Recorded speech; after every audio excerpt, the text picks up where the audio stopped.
প্রাচীন ঢাকায় ঢাকার নবাব এই অঞ্চলের মানুষদের পানির সমস্যা নিরসনের জন্য একটা গভীর কূপ খননের পরিকল্পনা করেন এবং সেটার অর্থের যোগান দেওয়ার জন্য ঢাকার তৎকালীন গণ্যমান্য ব্যক্তিকে ডেকে আনেন। কিন্তু দুর্ভাগ্যজনকভাবে তাদের কেউই অর্থের যোগান দিতে রাজি হয় না। আশ্চর্যজনকভাবে তাদের ওই সভায় তাদেরকে মনোরঞ্জন করার জন্য একজন বাইজি এসেছিলেন, যার নাম ছিল হরিমতি দেবী, এবং আশ্চর্যজনকভাবে এই বাইজি নিজের সমস্ত জমানো টাকা নবাবকে এই কূপ খননের জন্য দিয়ে দেন। আসসালামু আলাইকুম। এতক্ষণ যে বইটা থেকে পড়ছিলাম সেটা হচ্ছে ঢাকায় ফাগুন, হাসানী নামের ঢাকায় ফাগুন এই বইটা থেকে।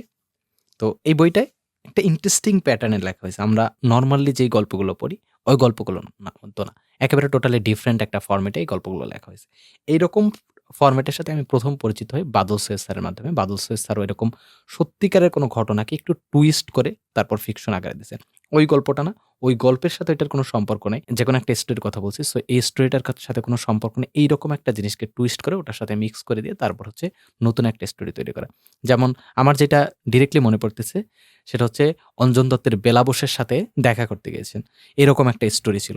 সম্পূর্ণ সঠিক মানে রিয়েল স্টোরি, অঞ্জন দত্তের সাথে বেলা বোসের কিভাবে দেখা হয়েছিল এরকম কিছু একটা লিখে তারপর সে ওইটাকে জাস্ট একটু টুইস্ট করে দিয়ে নতুন একটা স্টোরি তৈরি করছেন। এরকম অনেকগুলো সত্যি গল্প নিয়ে মোস্ট প্রবাবলি সাধুর সঙ্গ বা এরকম কোনো একটা বইতে ছিল। এরপর হচ্ছে সেকেন্ডলি আমি যেইটাই পাই সেটা হচ্ছে ঢাকায় ফাগুন হাসানী নামের এই বইটা থেকে। হাসানী নামকে আপনারা অনেকেই চেনেন।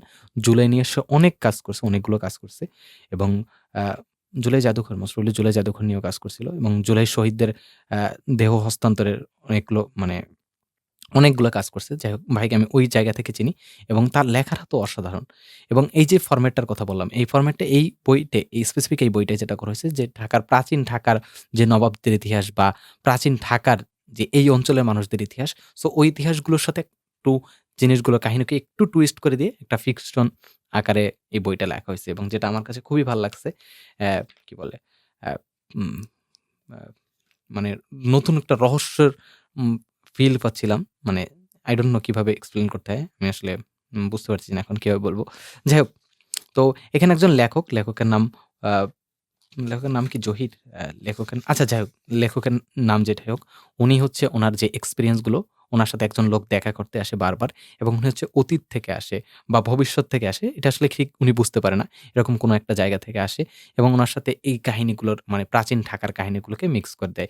এই যে হরিমতি দেবীর কথা বললাম। তারপর প্রাচীন ঢাকায় বা নবাবদের আ বিভিন্ন ঘটনার ভিতরে উনি ঢুকে যায়। এরকম মানে টাইম ট্রাভেল হয়। তো ওভারঅল বইটা আমার কাছে অসাধারণ লাগছে এবং এই বইটা পড়ার পর এখান থেকে আমি হচ্ছে ঢাকার অনেক প্রাচীন ইতিহাস বা নবাবদের অনেক প্রাচীন ইতিহাসের ব্যাপারে আইডিয়া পাইছি। এখানে কিন্তু কোনো ইতিহাস লেখা নেই। জাস্ট আপনি আইডিয়াটা পাবেন এই সময় কোনো একটা কাহিনী ঘটতেছিল। তো সেটা থেকে ইন্সপায়ার হয়ে আমি এই বইটা কিনে আনছি। সেটা হচ্ছে আমাদের ত্রিপলি ডিপার্টমেন্টের ত্রিপলি ডিপার্টমেন্টের former department head Tarek Aziz স্যারের ঢাকার আশ্চর্য ইতিহাস। কফি হাউস থেকে কলের গাড়ি। শুধুমাত্র এটা না, আমার এক জুনিয়র প্রত্যয় হচ্ছে বলছিল এই বইটা পড়ার জন্য। সো তখন আসলে এটা আমাকে কেনার জন্য ট্রিগার করছে। এবং আমার আসলে ইতিহাস নিয়ে একটু আ ইন্টারেস্ট আছে। খুব বেশি প্যাশনেট এরকম না, বাট ইন্টারেস্ট আছে। দ্যাটস হোয়াই আমার কাছে খুবই ভালো লাগছে। আপনারা চাইলে পড়ে দেখতে পারেন। আশা করি আপনাদের সময় খুব একটা খারাপ কাটবে না। So that's it. দেখা হবে হয়তো পরবর্তী ভিডিওতে। টাটা।